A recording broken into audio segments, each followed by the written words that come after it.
The second season of American Idol in 2003 captured TV audiences across the country, eventually coming down to an epic final duel between Ruben Studdard and Clay Aiken, with Ruben coming away with the title.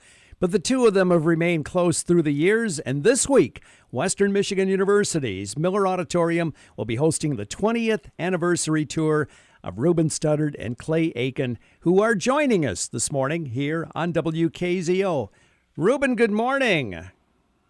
Good morning. How are you, sir? Doing well. Pleasure to chat with you. Clay, how are you this morning? I am chilly and well.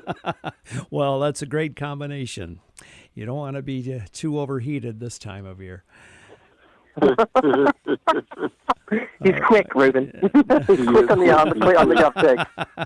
Well, it's a pleasure to chat with both of you. I'm kind of curious how this whole thing got started for you guys on American Idol. Ruben, what led you to audition for American Idol in the first place? I was in a band called Just a Few Cats in Birmingham, Alabama, and one of my background singers actually asked me if I would ride with her to the audition. And I just decided when we got to Nashville that I'm here, I might as well audition too. So that's what I did, and I ended up winning. So really, bad luck for me. Well, Clay, what led you to get in line for this?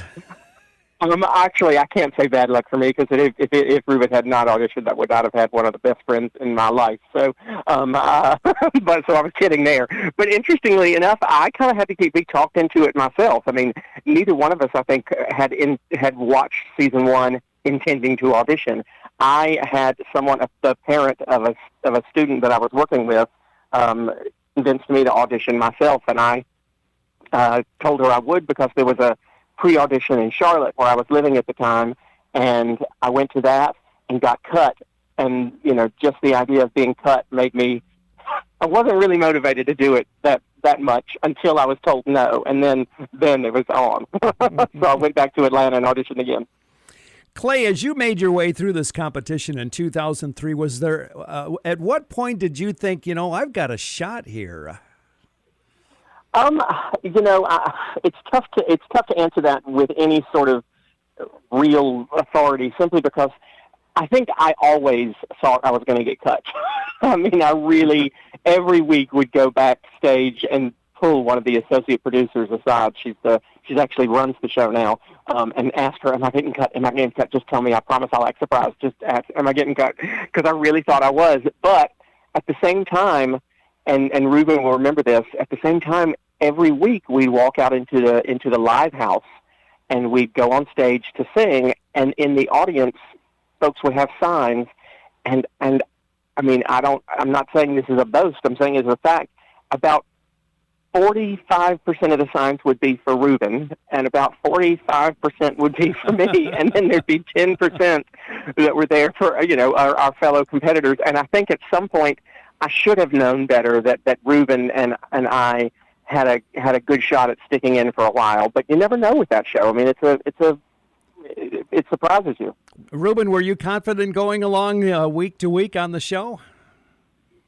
The only thing I was confident about was that I could sing a song in any genre. That was it. Mm-hmm. I didn't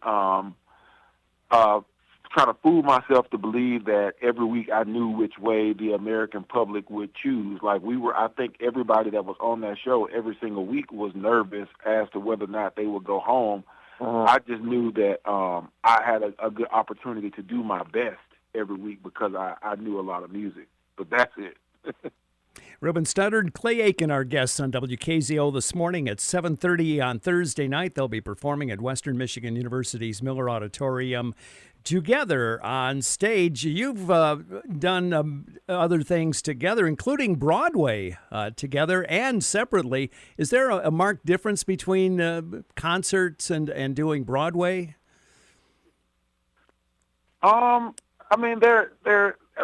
Of course, most concerts are scripted, so in Broadway you do have a script.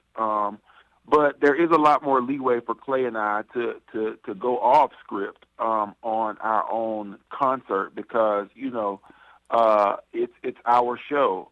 And even though the Broadway musical was our show that we did together, if we missed a cue, then somebody on stage that was supposed to come in at a certain time wouldn't be able to come in. So, and I did a lot of messing that up. So Clay helped me along the way. When you're on tour, you produce your own show. You know, you're the producer also. When we were on Broadway, we had a producer, we had a director, we had an ensemble that were, you know, professional actors and singers and dancers and actresses, and so it is a little bit more.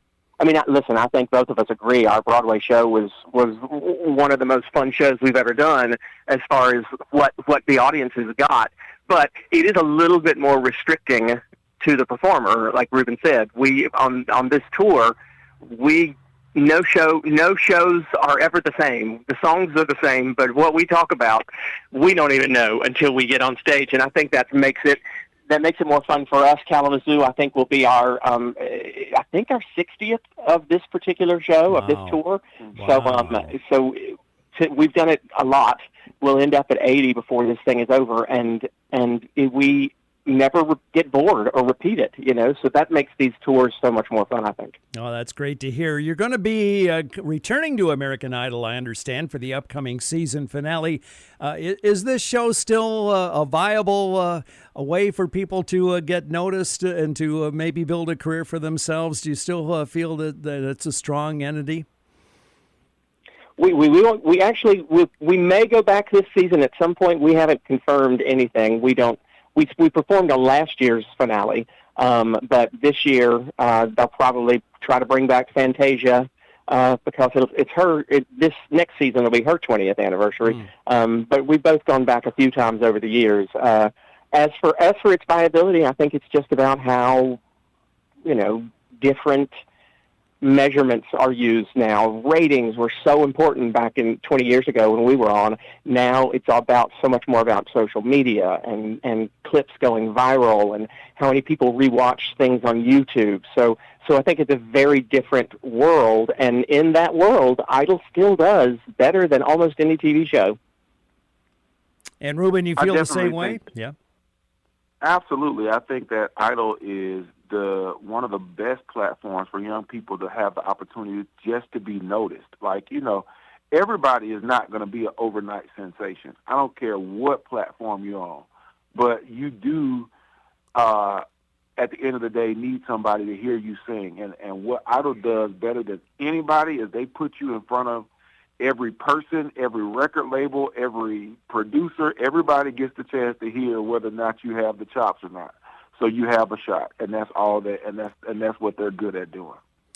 Well, hear them together this week here in Kalamazoo. Miller Auditorium is hosting the 20th anniversary tour of Ruben Studdard and Clay Aiken Thursday at 7:30. MillerAuditorium.com for ticket information. Ruben and Clay have been our guests here on WKZO this morning. Guys, it's been a kick talking to you. Thank you so much for your time, and enjoy your stay here in Kalamazoo. Thank you so much. We'll see you Thursday. Thank you. All right, appreciate it.